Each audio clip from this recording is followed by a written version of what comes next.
जब शिवाजी सिर्फ 15 साल के थे तब वो पुणे में स्थित तोरणा किला प्रचंडगढ़ की लड़ाई में शामिल हुए थे। अपने युद्ध कौशल के दम पर उन्होंने इसमें बाजी भी मारी थी।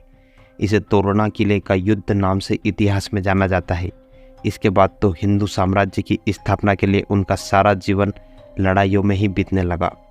महान हिंदू सम्राट छत्रपति शिवाजी ने 3 अप्रैल 1680 को दुनिया को अलविदा कहा था।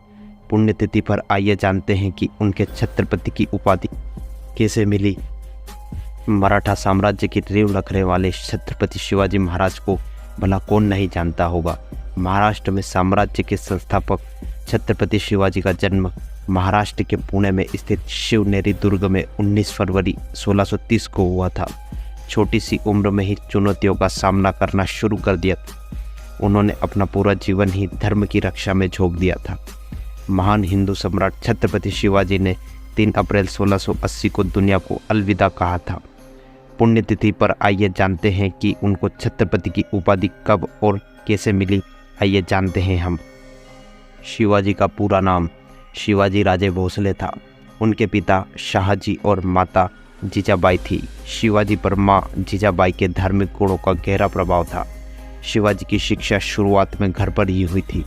उनको धार्मिक, राजनीतिक और युद्ध कौशल की शिक्षा दी गई। साथ ही माँ जीजाबाई और कोंडदेव ने शिवाजी को रामायण, महाभारत, दूसरे अन्य प्राचीन ग्रंथों का ज्ञान दिया। यह साल 1645 की बात है जब शिवाजी की उम्र सिर्फ 15 साल थी। पुणे में स्थित तोरणा किला प्रचंडगढ़ की लड़ाई में शिवाजी भी शामिल हुए थे और अपने युद्ध कौशल के दम पर इसमें बाजी भी मारी थी। इसे तोरणा किले का युद्ध नाम से इतिहास में जाना जाता है। इसके बाद तो हिंदू साम्राज्य की स्थापना के लिए ही उनका सारा जीवन लड़ाइयों में ही बीतने लगा। साल 1674 में शिवाजी ने रायगढ़ को अपनी राजधानी बनाया और राज्याभिषेक किया। रायगढ़ के किले में काशी के ब्राह्मणों ने उनका राज्याभिषेक कराया। मराठा साम्राज्य के सम्राट के रूप में उनको ताज पहनाया गया। इसी दौरान 6 जून को उन्हें छत्रपति की उपाधि से नवाजा गया। दक्षिण भारत में विजयनगर का पतन होने के बाद मराठा साम्राज्य पहला हिंदू साम्राज्य था। इसकी स्थापना के साथ ही शिवाजी महाराज ने हिंदवी स्वराज का ऐलान किया था। दरअसल शिवाजी खुद को राजा मानने या बनने के लिए तैयार नहीं थे। उनका मानना था कि वह अपने लोगों के रक्षक है, इसलिए उन्होंने राजा या सम्राट जैसी उपाधि धारण नहीं की। शिवाजी को क्षत्रिय कुल वंश और हिंदवा धर्मोद्धारक जैसी उपाधियां दी गई। शिवाजी के अदम्य साहस और वीरता के कारण छत्रपति कहा गया तो इसमें कोई अतिशयोक्ति नहीं थी। उन्होंने मुगलों को नाको चने चव्वा दिए थे। गुरिल्ला युद्ध कला में निपुण शिवाजी अपने साथियों के साथ मुगलों पर भारी पड़ते थे। एक बार की बात है, बीजापुर के शासक आदिल शाह ने साजिश रचकर शिवाजी को गिरफ्तार करने की योजना बना डाली। इस दौरान शिवाजी खुद तो बच गए पर आदिल शाह ने उनके पिता शाहजी भोसले को बंदी बना लिया। शिवाजी भला कहाँ बैठने वाले थे।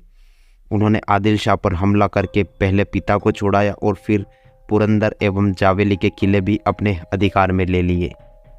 शिवाजी मुगलों के समकालीन थे और उन्होंने दक्षिण में मुगलों के साम्राज्य विस्तार पर अपनी वीरता के बल पर रोक लगा दी थी।